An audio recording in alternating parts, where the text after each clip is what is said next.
Okay, so we're now going to look at Uchuki or Naiwanuki. Okay, so again, in the good old bad old days, it would be hit. Hit. And obviously, again, you've got that collision, which is not good for anybody, unless you've got four arms like me. Plenty of cushion there, but it is quite brutal, right? And we all want to be trained in. We've always joked that we'd still be in a Zimmer frame going up and down the room when we're about 90, or in a wheelchair, haven't we? We're nearly there. We're nearly there, I understand. So, then we move to using Naiwan with the wrist. With the wrist. Okay? So, when we started doing, I can remember training for my yellow belt, believe it or not, and I can remember it would be here, here, here, punch.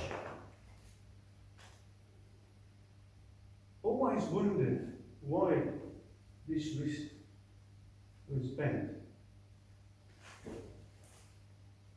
Yeah. Then one day, click, because we're not only using the rotation, we're actually using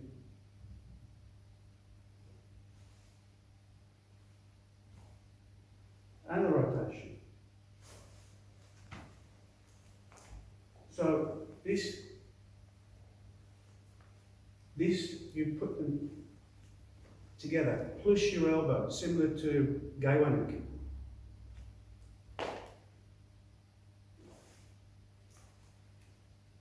Use your hip, use your elbow, use your wrist. Definitely has a different effect. Now we need to talk about Koshmitai, defend and attack. So we still want to be going towards the center line. Yeah, not over there, or ridiculously over there, but still going for the center line. Good old bad old days, hit. Then the rotation, elbow, hip. What can you feel? What's the differences? Big difference is the lack of impact. If you're using the outside of the wrist, there's a sharp impact. The second technique, using the inside and the other techniques, you get this collapsing action. Again, it's similar to Kazushi, destroying the centre. So it's not only moving the arm, but it's affecting my posture and my ability to possibly counter-attack. So, also when you're doing Naiwanuki, you need to be moving your body out of the way. So your body is actually being used to rotate and go forward for the attack. In effect, Uchuki or Naiwanuki, when you're sparring, is used more than Sokonuki or Gaiwanuki. Yeah?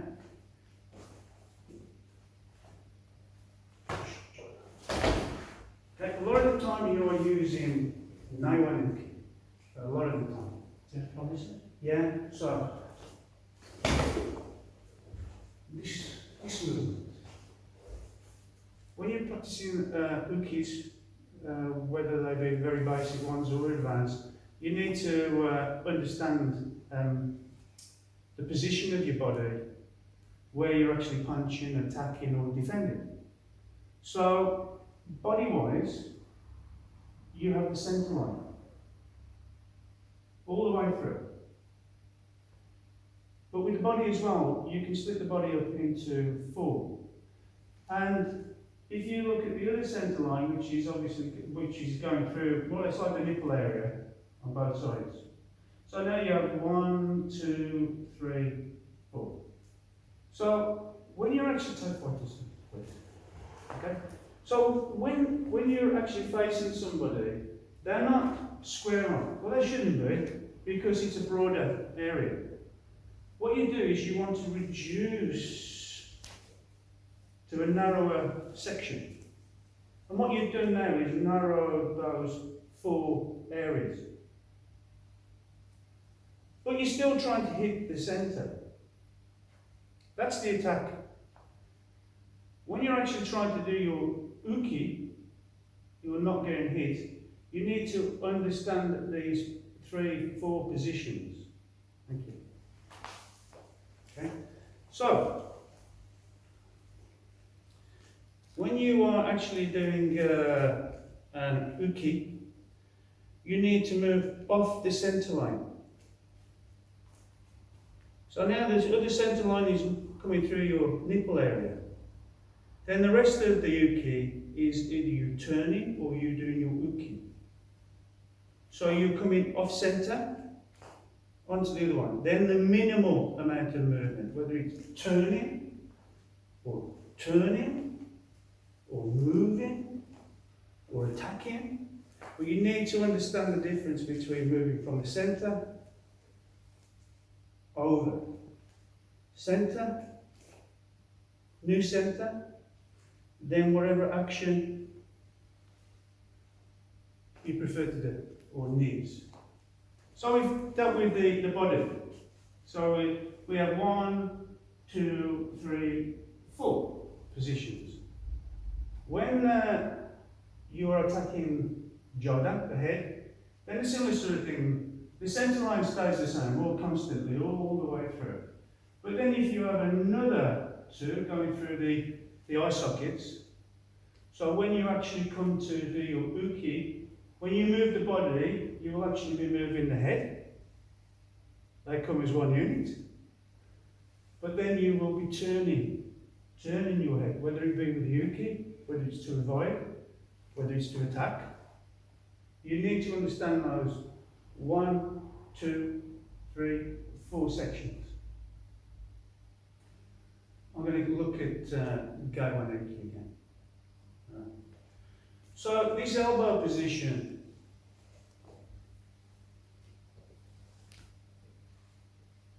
drop it.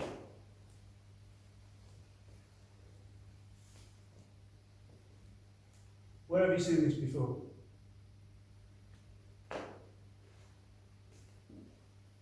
Seishan. So when your instructor says, when you're doing Seishan, your elbow sticking out, it means then that you haven't completely done your Gaiwanuki correctly. So by dropping your elbow, you are using your Seishan kata. When we first started training, the fighting stance was very much like the Junzuki stance. So it was shoulder width apart, your fist up, no particular emphasis on making sure this fist was pointing forward. Or if you did, you brought it across and your elbow was sticking out, and then you left all this unprotected, and then the hand was back here, or later on, it actually came here.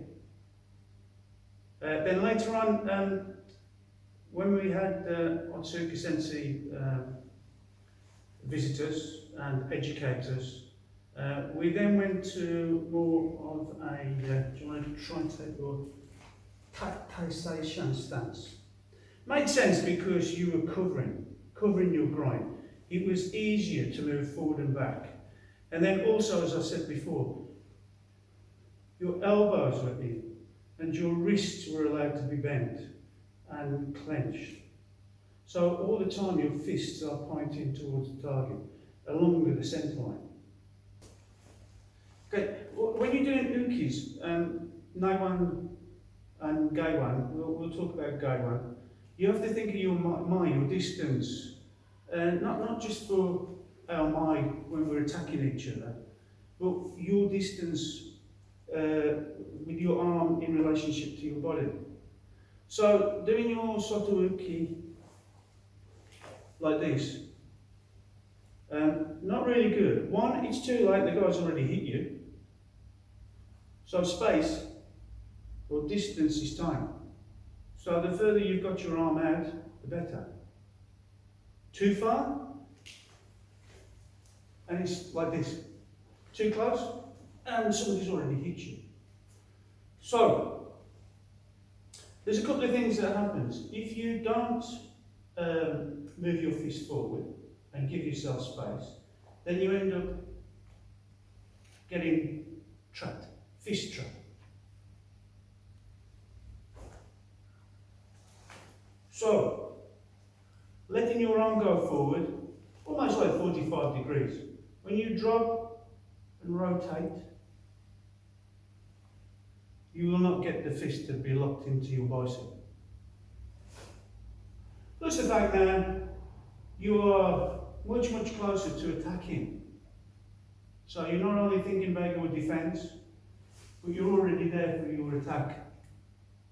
The closer it is to your body, you get fist strap, and look at the distance here.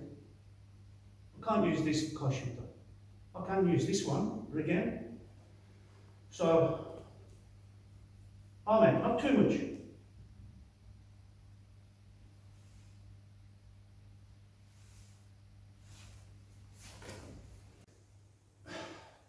We shouldn't roll our sleeves up to train.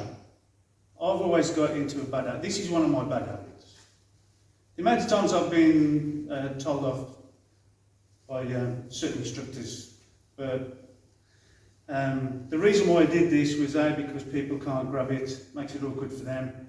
And the other is when I was practicing my katas, I needed to make it obvious. I even used to have my gi bottoms rolled up so as I could look and make sure my stances were all there. That's why you have the Japanese cut gis. Those are specifically for your kata, so as you can see where your stances are, not being hidden. So, when you're doing your Gaiwan and Naiwan hook, you really need to think about where you are, where you're trying to position your hand. This is why it's important to try and get your hand further away from your body. When I'm saying this, I'm really thinking about Michael Senti's arm, his elbow. So the closer I can get to this elbow, the better. Because I'll have more effect of him. If I do it close here, you can see the elbow can come through, and obviously you don't reap any rewards. You actually get attacked from it. So try not to do it close to the wrist, because this is the joint that will be bent and will come through to you. So the closer you can get to that elbow, the better. So we try and get as far up the arm as possible. Obviously, Sensei Mick has got a longer arm than me, so I have to work harder. Yeah, I have to reach out a little bit more to get by Sensei's elbow. This is important not only for your ukis, but for your Gaiwan and your Naiwan, because the elbow can bend and become an attack.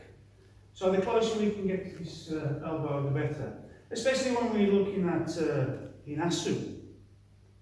So it needs to be on the elbow or even slightly further up towards the shoulder. So when he pushes through, you have complete control of the arm.